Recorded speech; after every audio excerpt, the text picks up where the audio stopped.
ಬನ್ನಿ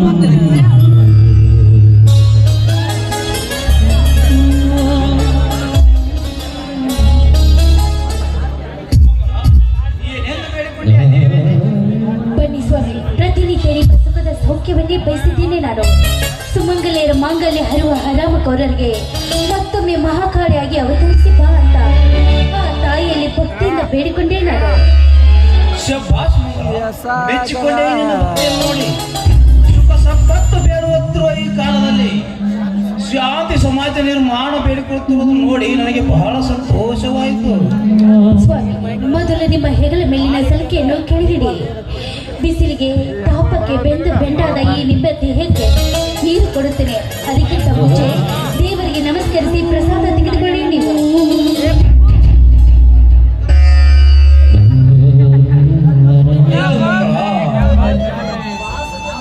ಮಹಾಸತಿಯಾದ ಅನುಸೂಯ ಅಂತೆ ಪತಿಯಲ್ಲಿ ಭಕ್ತಿ ಇಷ್ಟೊಂದು ಭಕ್ತಿಯಲ್ಲಿ ಇಟ್ಟುಕೊಂಡು ನಿನ್ನನ್ನು ನೋಡಿ ನಿನ್ನ ಕೀರ್ತಿ ಅಮರವಾಗಲಿ.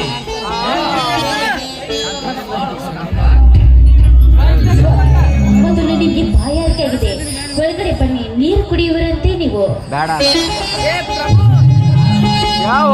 ನೀ ಕೊಟ್ಟಪ್ಪ ನೀರಿನಿಂದ ನನ್ನ ಆತ್ಮ ಶಾಂತಿ ಆಯ್ತು. ಆದರೆ ರಾತ್ರಿ ಆಗಲೆಲ್ಲದೆ ಕಸ ಕಟ್ಟಿ ತೆಗೆದ ಈ ಕೈಗಳಿಂದ ನನ್ನ ಹೊಟ್ಟೆಯ ಅಂತಾನೇನು ಸ್ವಾಮಿ, ಈ ನಿಮ್ಮ ಮಾತಿನ ಅರ್ಥ ನನಗೊಂದು ತಿಳಿತಾ ಇಲ್ಲ ರೀ. ನಿಜ ಮಂಗಳ, ಈ ರೈತರ ಚರಿತ್ರೆ ಜಗತ್ತಕ್ಕೆ ತಿಳಿಯಲಾರದಕ್ಕಾಗಿಯೇ ರೈತರ ಕತ್ತು ಭೂಮಿಯ ಬೀಳುತ್ತದೆ. ಈ ರೈತನು ದಿನಾಲು ಹಸಿರು ಮುಖ ನೋಡಬೇಕೆಂದು ಆ ಸರ್ಕಾರದವರು ದಿನಾಲು ಕಾವಲಿಗಳನ್ನು ಬಿಟ್ಟರು.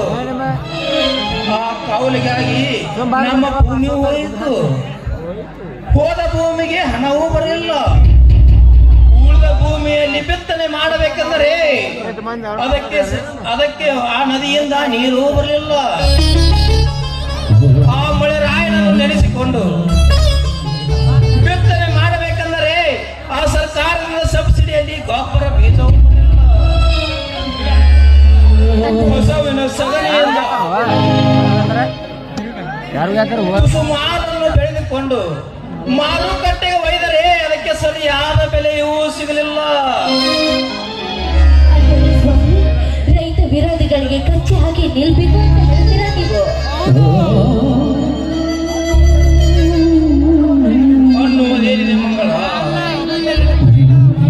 ಕಷ್ಟಪಟ್ಟು ರಾತ್ರಿ ಹಗಲನ್ನದ ದುಡಿದ ಈ ರೈತನಿಗೆ ಹೊಟ್ಟೆ ಕೆಚ್ಚು ನೆನಪಾದರೆ ಆ ದಲ್ಲಾಳಿಗಳ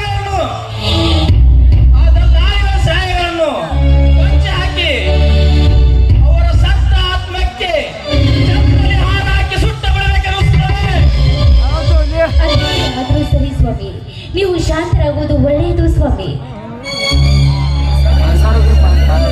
ಬೆಳೆ ಸಾಲ ತೀರಲಾಗದೆ ದಿನಕ್ಕೊಬ್ಬ ರೈತ ಆತ್ಮಹತ್ಯೆ ಮಾಡಿಕೊಂಡರೆ ಹೇಗೆ ಶಾಂತನಾಗಲಿ ಮಂಗಳ, ಹೇಗೆ ಶಾಂತನಾಗಲಿ? ಆತ್ಮಹತ್ಯೆ ಮಾಡಿಕೊಂಡ ರೈತನಿಗೆ ಆ ಸರ್ಕಾರದವರು 5 ಲಕ್ಷ ರೂಪಾಯಿ ಹಣ ಬಿಟ್ಟಿದ್ದಾರೆ. ಅವರ ಹೆಂಡತಿಗೆ ತಿಂಗಳಿಗೆ 2,000 ರೂಪಾಯಿ ಹಣ ಆದರೂ ಕೊಡುತ್ತಾರೆ. ಆದರೂ ಅವರು ಉದ್ಯೋಗಕ್ಕಾಗಿ ಹೊಸ ಭಾಗ್ಯ ನೀಡುತ್ತಾರೆ. ಆದರೆ ಅದೆಲ್ಲ ಭಾಗ್ಯ ಸಿಗುವುದು ನನ್ನಂತ ರೈತರಿಗೆಲ್ಲ ಮಂಗಳ.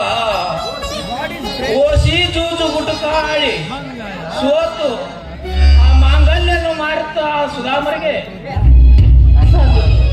ರೈತರನ್ನು ಪರಿಶೀಲಿಸಿ ಈ ಸರ್ಕಾರ ನ್ಯಾಯಕ್ಕೆ ಕೊಡಬೇಕು ಸ್ವಾಮಿ, ನಿಜಕ್ಕೆ ನ್ಯಾಯ ಕೊಡಬೇಕು ಅಂತ.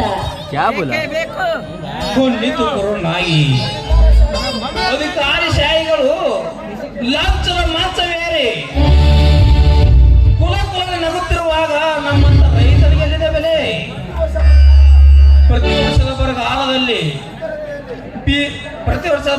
ಭೀಕರತೆಯಲ್ಲಿ ಸ್ವಾಮಿ, ಶಾಪ ತಟ್ಟಿದ್ರು ಕೂಡ ಎದೆ ಗಟ್ಟಿ ಮಾಡಿಕೊಂಡು ನೋಟಿನ ಮೇಲೆ ಮನೆ ಕಟ್ಟುವ ಅವರಿಗೆ ಎಲ್ಲಿಂದ ಬರಬೇಕು ಸ್ವಾಮಿ? ಎಲ್ಲಿಂದ ಬರಬೇಕು ಈ ರೈತರ ಭಯ ಅಂತ?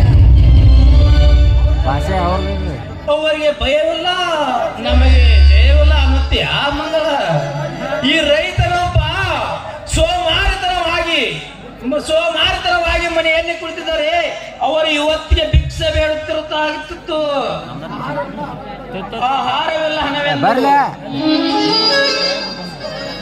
ಅವರಿಗೆ ನೀಡಲು ಅನ್ನವೂ ಇರುತ್ತಿರಲಿಲ್ಲ. ಹಣವಿದೆ ಎಂದು ಮನೆಯಲ್ಲಿ ಕುಳಿತಿದ್ದಾರೆ.